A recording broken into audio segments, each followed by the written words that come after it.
All right. So no one tells me my mic's off. Nice. Anyway, what I was trying to say is I want to start like really just you know getting in this. I got friends asking me, Michael, teach me stocks. Michael, do this. Michael, how? How do I understand this? I want to go through every single thing you guys need to know through my lives, and it should probably go for like 2 weeks or 3 weeks. And on top of that, I'll be reviewing my trades and explaining, so you guys can also reflect on that. Am I profiting myself? No. But do I have knowledge in stocks? Yes. So let's do it. First of all,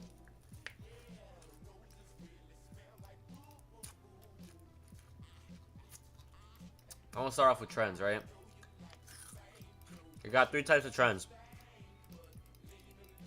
Uptrends, downtrends, and consolidation. In a downtrend,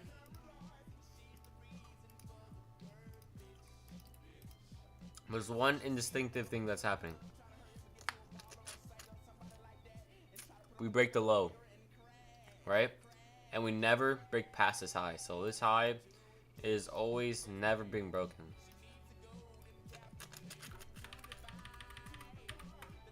In an uptrend, it's vice versa. We're ripping past highs, and we're never breaking lows. Consolidation, nothing really happens, or nothing gets broken and it just narrows out. So that represents that. Trying to think what else. Might be missing something I don't want to miss for you guys.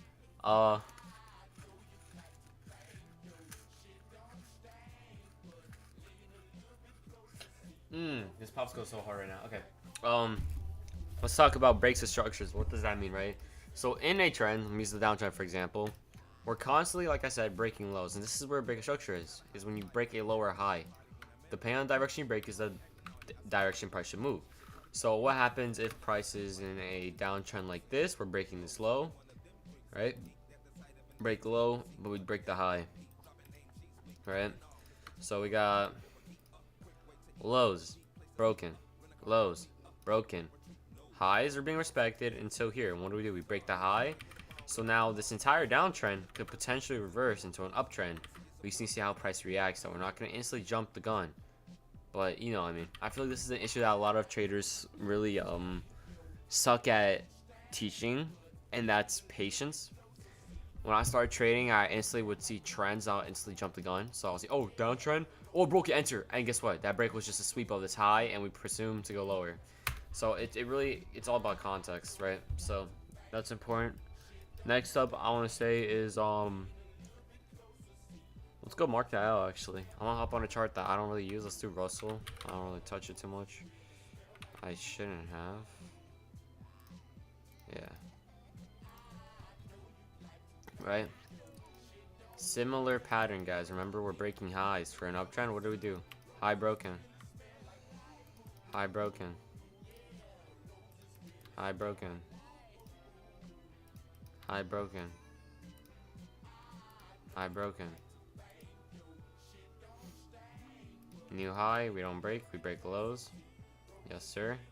And now we're in a low downtrend. Low downtrend. Look, we did break past that low, but what do? We break above the high, and we're back in an uptrend where we're closing above highs. Alright, this low is higher than the last low. So you see how it works? Higher highs and higher lows. It's kind of simple. It's just think of a staggering line, just going up and down. Except the important part is this guy is following this line, and this guy's following a parallel line. But we're not going to be drawing out trend lines. You can if it's in your benefit, but I don't recommend it. Right? Next up, I want to talk about is now the types of confluences there are, right? So we understand trend, and we understand that you need to close below and above and all that. So now, what's our confluences? All right, first of all, we got fair value gaps. That is an imbalance. So what is a fair value gap? That is where you have a candle with a wick right here. As you see, there's a wick. Let me highlight that. This guy has a wick, and this guy has a wick. And in between, there's this big bodied candle that fills it. What does a fair value gap mark? A point of retracement for price. What does price do? Retrace to it, right? And then you enter off of that. It's a retracement, never an entry. You can use it to scale down or whatever, but never use it as, hey, fair value gap tapped, I'm entering. I mean, you can, but it's not what starts the move. That should be the proper term. Next up, we got our order blocks, right? Order blocks are not too complicated themselves. It's literally just a zone where price reacted and most likely will draw down to. So, like, examples of order blocks that I like to do is I'll hop on actually on QQQ. Oops, this is not the QQQ we want. Alright. Alright. I'll give you guys a good example. Alright. So what do? We wait for price to reverse. What do we get? We get our break right here. Alright, cool. So we broke it, right? Now, what do we got? Order block. Doesn't respect it. Okay, wait. And you just keep marking out order blocks until price taps into one of them, right? So, no. And you just keep trading it, right? So I'll give you a good example of that now. Back on futures. Bro, my backspace key feels so weird. Alright. Let me just double check my audio is good. Yeah. Alright, cool. So an order block can be marked. I like to use 15 minutes. Sometimes you use the lower one, right? It's the prior move down or up to the overall trend direction. So completely bullish push. Prior move down to that. Market, price taps into it, reacts, and shows its reaction.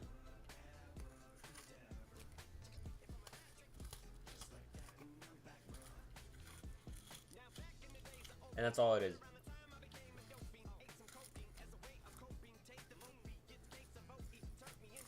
So you guys just learned two things. One, we got fair value gaps. Literally right here. Also, there's one right here. And there's one right here. One right there if you can't see the wick. Sometimes you don't even need the wick. Sometimes you can just see a big imbalance. Hey, where the first wick is, build it off. Right?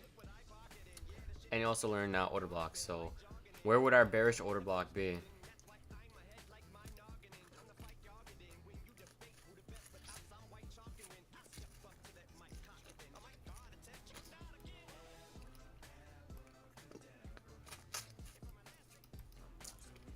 And is price reacting to it or not?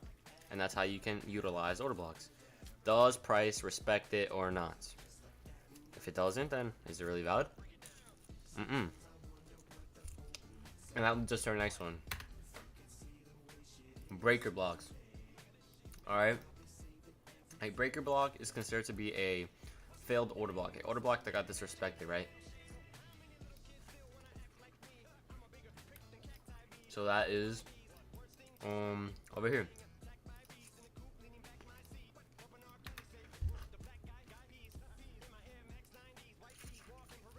Order block gets failed, right? What does price literally do?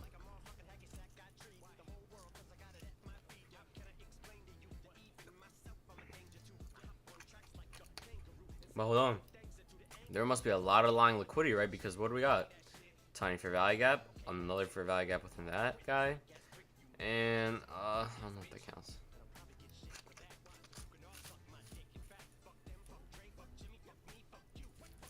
So not only do we have a breaker block representing liquidity, we also have a fair value gap right inside the breaker block, right?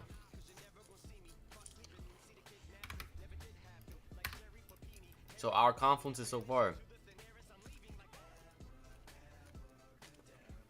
1, fair value gap. 2,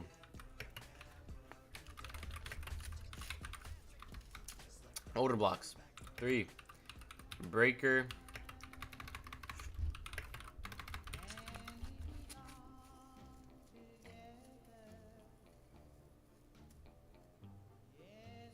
4, breaker. All right, now what do we have left? We have one more, and that is equilibrium. So let's talk about that. Equilibrium is essentially a point of predicting a retracement when there's nothing given, right? So let me pick a random time here. I grab my GAN box, mark the swing, and see does price retrace? Doesn't tap into equilibrium, right? Next up, obviously it doesn't tap into it, right? It closes above it, but we want it to close below it with the wick, so we just wait again. And do we get a close above? Yes, but on top of that, here you can find a fair value gap. So that's equilibrium. And you can use all these confluences anywhere, so it can cater to your trading style, right? So now I think it's time I teach you guys how the strategy works and how you should be trading. First of all, this is the general gist of it. First, high time frame, right? Draw on liquidity and trend. 2, price taps into the high time frame thing. Confluence. 3, break structure on lower plus a confluence. And that's all it is, right? So let me give you guys an example. 4 hour, 1 hour, my standard, guys, is the day trading times, right? And I would, let's just do a little trade, I guess. Alright. Give it a second here.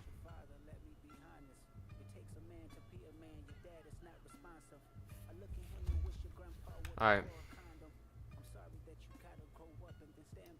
So, let's look at the 4 hour candle. What is our 4 hour? We're breaking lows or highs? This is a low. What did we do? We broke it. Did we break a high? No, we're bearish. So 4 hour bearish. 1 hour we scale down. Are we breaking highs or lows? Let's see. We broke a high right here, so we're bullish. We create a new high. Do we ever break that high though? No, we swept it though. Not enough. Look over here. Didn't break it low. So we're bullish on the 1 hour. Okay. So what does price do? Now we're looking for draws on liquidity. 1 hour, 4 hour things we could tap into. Looking from here, all I see is that price did come into a fair value gap. And it's showing respect. I marked this high.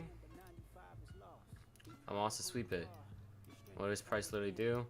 Swept at 8 o'clock. Alright. I'm gonna scale down lower. I want to get another sweep because I don't feel like trusty about it. You can do that, but it doesn't have to be that. Right? So I scale lower. Is there a high that I could say we swept? Nope. Market open kind of just taps into it. Alright, then I scale lower. And if I don't like any of these, then I don't touch it, guys. Right? Sometimes you're not going to scale to the 1 minute for a sweep, and that's completely normal. So you utilize what you know. And once you get your sweep, say for example, you scale down, right? Look for a break of structure and add a confluence and enter. A lot of the times, I'm going to warn you this now, guys, is you're going to use the 4 hour and 1 hour to your bias. And then your 1 minute and 5 minute are really going to be your main guys. 15 minutes barely can give you much, and you better pray that it does give you something if you're lucky. But it's the 1 and the 5 that really come in. 1 the most, right? When you see the break of structure, and you're like, alright, we know our direction. We're just going to wait for candles to respect until something kicks in, right? Like over here. What do I see? Oh, we got this fair value gap that hasn't gotten filled fully. Price taps into it. Right, but on the 5 minute, you probably got some other thing. Yeah. Just the entire... nothing. Yeah. So you see? And this is how you should be doing it. But remember, lower time frames don't have as much power, so be careful. And yeah, that's it.